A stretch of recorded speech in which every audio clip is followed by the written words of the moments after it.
Auckland Council has recently launched a new plan to make Auckland the world's most livable city. This plan involves new investment in our infrastructure and economy, as well as providing the everyday services we require, such as public transport, rubbish collection or recycling, sports fields and more. Many of these things are already paid for by your rates.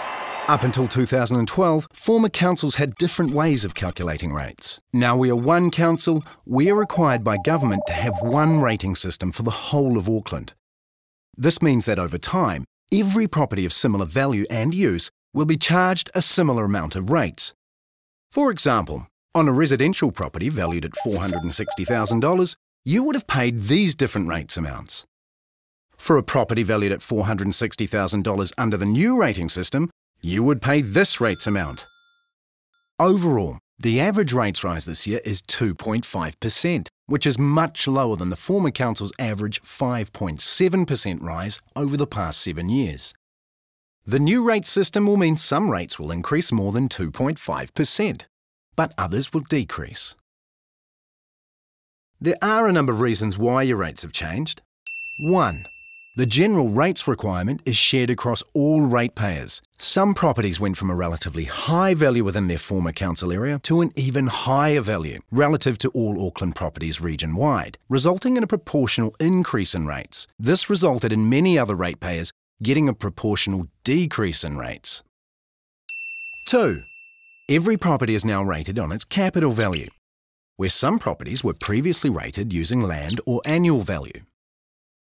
Thirdly, your new property valuation is used as a component of your rates, so if your property value has changed, your rates may too.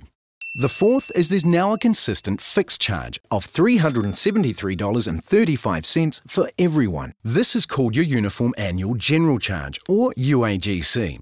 In the past, the former councils charged different UAGC amounts, from $308 to $831. 5. Everyone in Auckland is now rated on each dwelling, or separately used or inhabited part of their property, which was a change for ratepayers in Manukau and Franklin. Most people live in a single dwelling, or SUIP, such as a house. Examples of properties with more than one SUIP would be a shop that has a flat above it, or a house with a separate minor dwelling, such as a granny flat. 6. Some of your rates are adjusted by a differential, which depends on the use of your property and whether it is in a rural or urban location. And 7.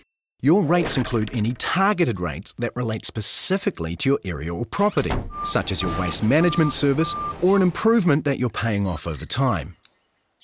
Lastly, wastewater is billed directly through your water provider. This change has happened already. Because of these changes, some ratepayers have experienced a significant change. That's why we introduced a transition adjustment to help smooth the impact. Residential and farm lifestyle properties will have increases capped at 10% for 3 years. Decreases were capped at 5.6% in the first year, 2.5% in the second year, and 3% in the third year. And for business ratepayers, we will phase in your rates change in near equal steps over the 3-year period. It's a big change in the way things are done, but it's an important step towards making Auckland the world's most livable city. Your rates work hard all around Auckland. Check out aucklandcouncil.govt.nz/rates to find out more information on rates. And thanks for watching.